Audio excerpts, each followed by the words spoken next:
E aí, galera, tudo bem? Vamos falar hoje sobre elementos da comunicação e funções da linguagem. Esse aí é o primeiro vídeo, vão ser dois vídeos falando sobre esse assunto aí, tá? Então é bastante interessante que você faça um acompanhamento. Assista esse primeiro vídeo, depois dá uma catada para encontrar aí o vídeo 2 falando sobre elementos da comunicação e funções da linguagem. Vale lembrar que isso daí é um assunto muito importante para estudantes, né, alunos de primeiro ano do ensino médio, alunos do terceiro ano do ensino médio que vão prestar vestibular. Isso cai bastante no Enem, na UERJ, tá? E a galera que faz comunicação na graduação, tanto no curso de Direito, quanto no curso de Administração e ainda no curso de Comunicação propriamente dito, ok? Vamos lá então? Beleza, galera.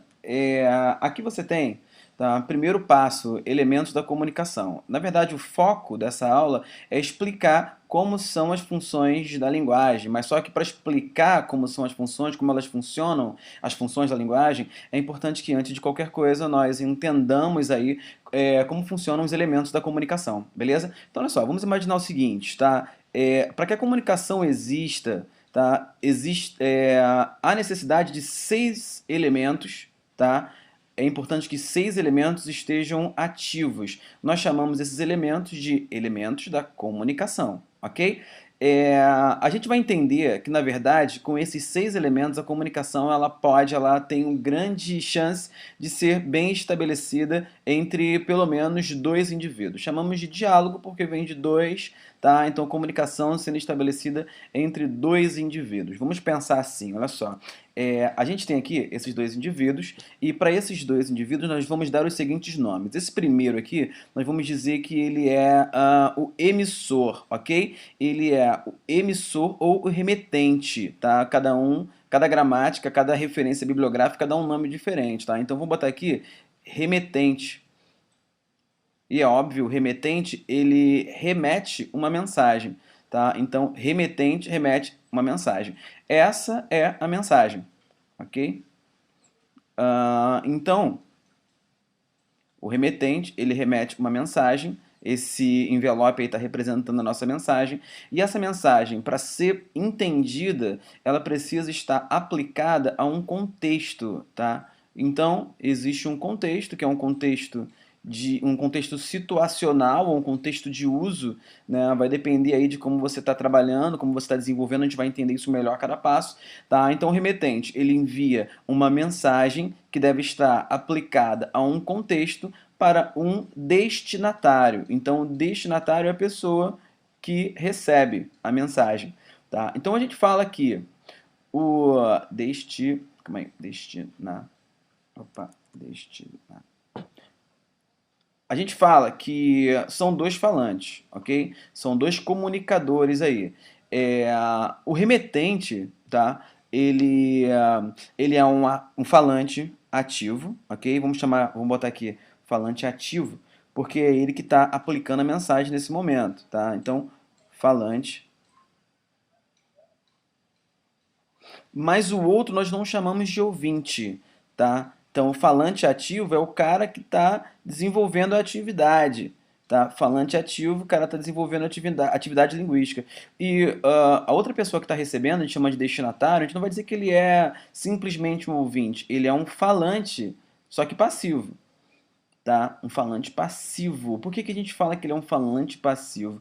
Porque, na verdade, no momento em que ele está recebendo essa mensagem aqui, ele não é só ouvinte, né? Ele está decodificando essa mensagem, ok? Ele decodifica a mensagem que está sendo passada, tá? E mentalmente ele já vai se preparando para desenvolver uma resposta. Ele decodifica, ele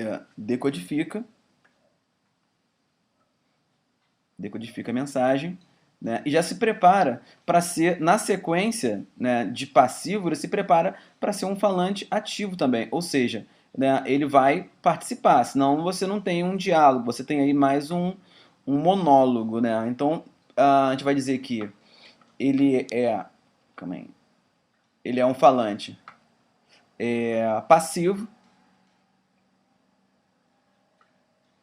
tá? E na sequência ele virou um falante uh, Ele é um falante passivo, na sequência ele vira um falante ativo, porque ele vai desenvolver, na verdade, essa comunicação aí. Então vamos lá, vamos voltar aqui. Então a gente tem remetente, que é o falante ativo, beleza? Nós temos a mensagem, ele remete uma mensagem dentro de um contexto, ok? Para um destinatário. E esse destinatário a gente chama de falante também, falante passivo, que depois ele vai se transformar em falante ativo. Então o diálogo é isso, ok?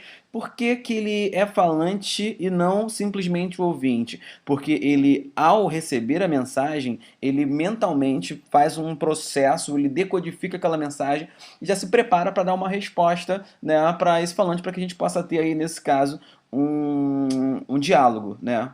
Tudo bem. Então, tudo bem. Quando essa mensagem está sendo enviada, ela passa por uma coisa que nós chamamos de canal.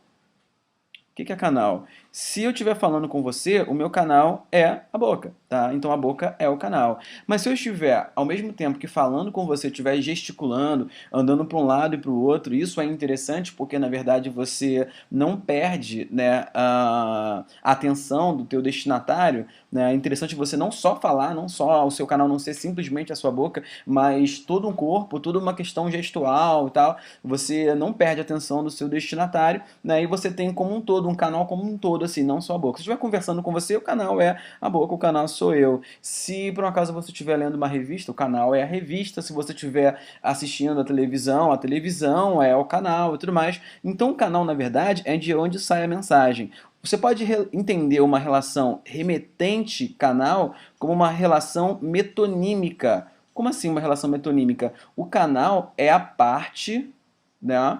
O canal é a parte do todo que é o remetente. Tá? Então uma coisa é intrínseca à outra, uma coisa está ligada à outra, não tem como fugir. Então a mensagem sai desse canal e o canal está no remetente, ok? Tudo bem. Para fechar, são seis elementos, né? A gente tem um código. O código, na verdade, é como se organiza a mensagem. Né? Por que código? Né? Porque, na verdade, tudo deve ser decodificado.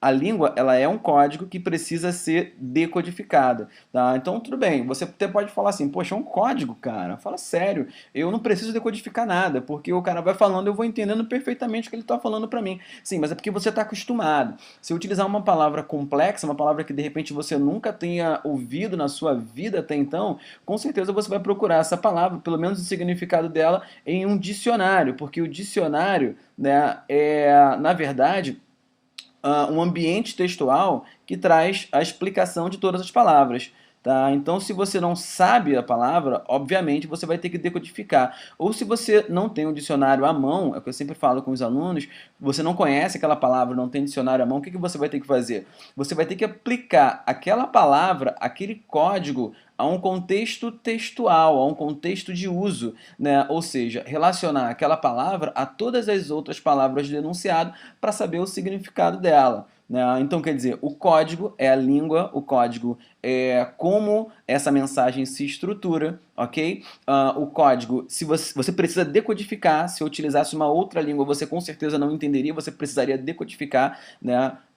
Então, olha só, vamos lá, vamos dar uma retomada aqui. Remetente é o cara, tá, que se preocupa em passar uma mensagem para o destinatário. Essa mensagem ela sai do remetente e essa mensagem precisa estar dentro de um contexto, ok? Senão eu não posso, por exemplo, numa aula de português, todos os alunos esperam que eu fale português, que eu fale sobre o assunto português, sobre gramática ou sobre interpretação de texto. Eu não posso chegar falando sobre física, né? Então, quer dizer, o contexto é diferente, a mensagem não vai ser aceita por aquele público, né? Não tem como eles aceitarem, né? Não há um acordo, né, discursivo, não há um acordo linguístico ali entre o remetente e o destinatário. Então, o remetente, ele envia uma mensagem que está dentro de um contexto, ok? E ele envia essa mensagem para o destinatário. Essa mensagem sai do canal, que tem uma relação metonímica com o remetente, e essa mensagem ela é estruturada, ela é organizada por meio de um código, tá? Então você precisa decodificar a mensagem. Se você não tem a decodificação dessa mensagem, você recorre a um dicionário ou você aplica aquela palavra que você não sabe o significado a um contexto para que você possa entender o significado dela, ok? Bem, pessoal, esse daí é um tópico, né, de conhecimento sobre elementos da comunicação. É o vídeo 1, esse é o vídeo 1. O vídeo 2 vai falar sobre as funções da linguagem relativas aos elementos da comunicação. É bastante interessante que você consiga relacionar esses dois vídeos. Então não deixe de assistir ao vídeo 2, ok? Então é isso daí, galera. Até o próximo vídeo. Beijos a todos. Fui!